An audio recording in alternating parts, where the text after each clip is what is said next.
Maraming tao ang nagpaplano para sa bukas, ngunit maaaring unang dumating ang kamatayan.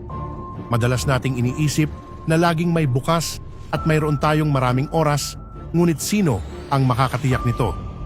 Bilang isang bata, ang iyong mga alalahanin ay maaaring tungkol sa hindi pagkakaroon ng lollipop. Habang lumalaki ka, ang iyong mga alalahanin ay lumipat sa pag-aaral, trabaho, pamilya at pananalapi. At sa pagtanda, nahaharap ka sa malabong paningin at pagiging makakalimutin hanggang sa dumating ang kamatayan at napagtanto mong ginugol mo ang iyong buhay sa paghahabol sa mundo.